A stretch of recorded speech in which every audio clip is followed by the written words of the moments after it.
convenience is a very big sales point for the Japanese. Yeah. So downtown for sure, and then Dubai Hills, and then Marina area. Safe areas, let's say. Yes, safe areas. Today we have a rare breed of agent, someone that knows the ins and outs of the Japanese buyers in Dubai. Welcome to the show, Michiko. Hi Michiko, so tell us about you. Hi, I'm Michiko Sugita. I moved to Dubai in 2015, so it's about 10 years that I'm here. And as a Dubai real estate broker, I finished 4 years.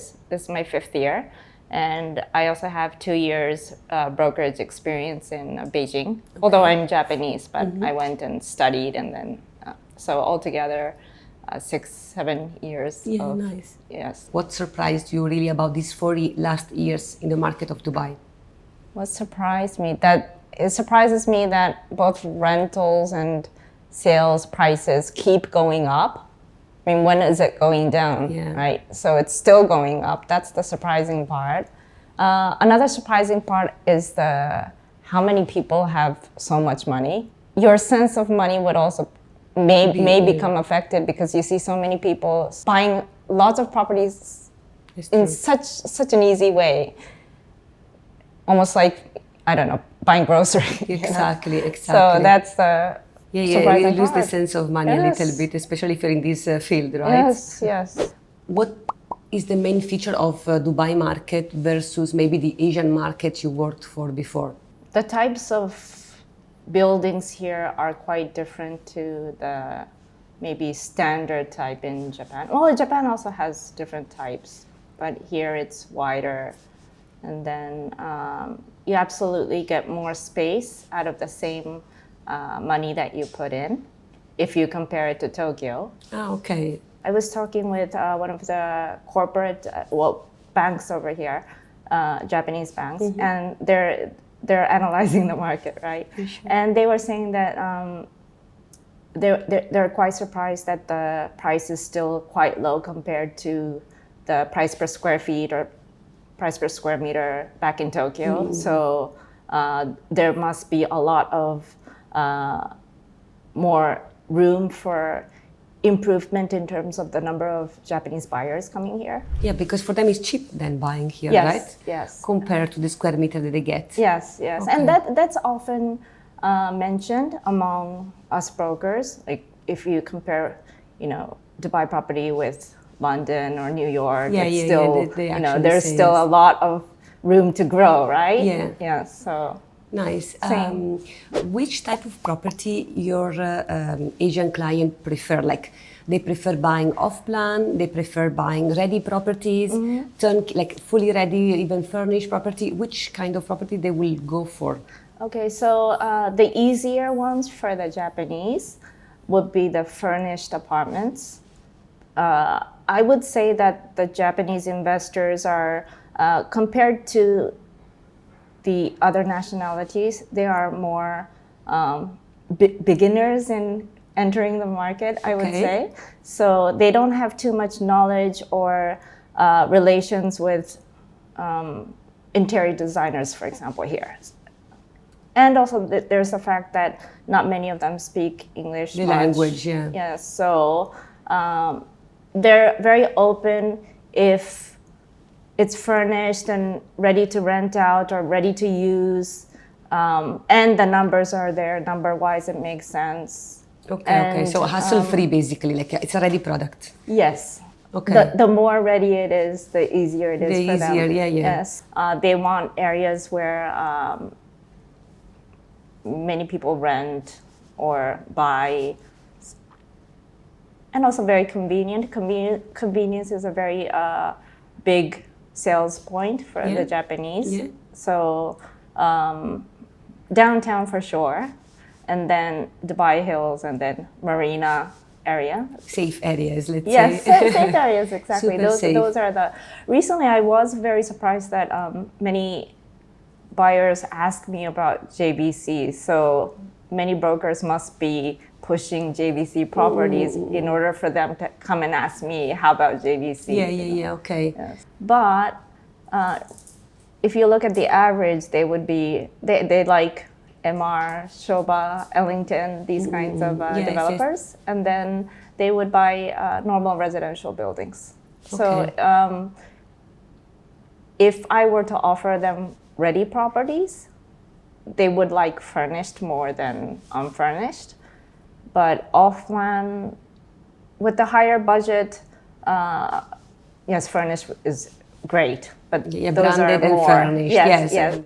If someone wants to flip a house with a Japanese buyer in mind, okay, so I want to buy a house, renovate it, and resell it, keeping in mind that also there are like Japanese, Chinese, Koreans, like this type of like buyers also in the city. From a design perspective, what should we keep in mind? Like which type of design, which type of features this clientele would like to have? Some people, well, not some, probably half would definitely need the bathtub. Bathtub? Yes, because we Really? soak in the bathtub. So even here, I try to persuade buyers who see that there are no bathtubs. I say that look at the climate or the temperature here. Are you really going to be soaking in a bathtub when it's 50 degrees outside? And they're like, yes. So of course, yes, interesting. it's very important for them. So okay. yes, a lot of them they have to compromise if there's only the shower. Oh, okay. This is a very interesting point. Is there anything else like kitchen or like storage, like something else that is really important? Or like the toilet, the Japanese toilets are very famous, so they want the Japanese toilet also.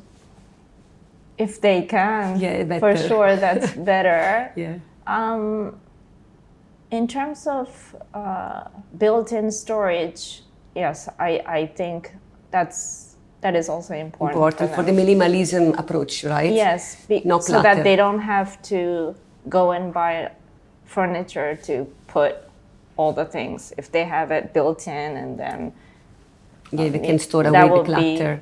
That will be yes. Yes. That's, yes. Okay, I was quite surprised when I was showing it was a hotel apartment, and as a hotel apartment, it's pretty spacious, and I feel compared to the average, that kitchen had quite a good amount of built-in storage, and it was for one of the expats here, rental, and after he moved in, I was asking, how is everything going? Are you happy with the place? And he said, yes, I'm happy. It's just that once he moved in, he realized that the kitchen space is the built-in storage is not as big as he thought.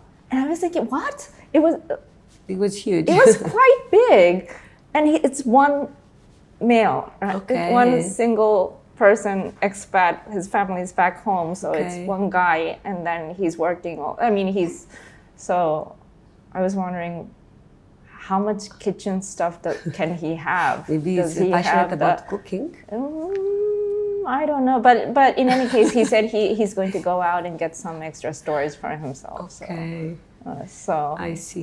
Yeah, I don't cook, although I'm Italian, so I don't understand these storage Yet issues. Maybe. Yes. Yet maybe. You're doing so many, so. I don't cook yet. So I don't understand the storage issue in the kitchen. Interesting. Okay, that's quite interesting in terms of design. Another thing we were talking about before is about the what we call sustainability, but I understand that for Japanese people is more like a lifestyle or a way to live rather than labeling it as sustainability, which is about saving costs, saving waste, about like energy, water, right? So yes. Can you tell me what we were talking actually about before, about how the people are quite conscious about not overusing the AC and the water and so on? Yes, like for example, like in offices or even in schools, even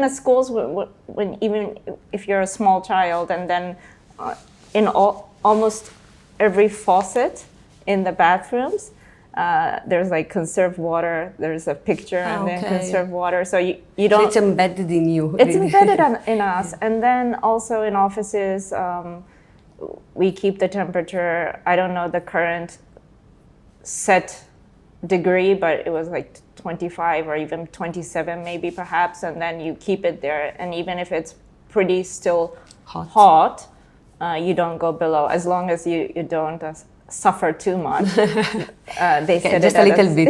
Just a little bit. Suffering is fine, as long as you don't keep emitting too much CO2. That's actually helpful, I think. Thank you so much, Michiko, for being You're with welcome. us. And thank you everyone for watching. Follow us in Flipping Dubai. See you soon.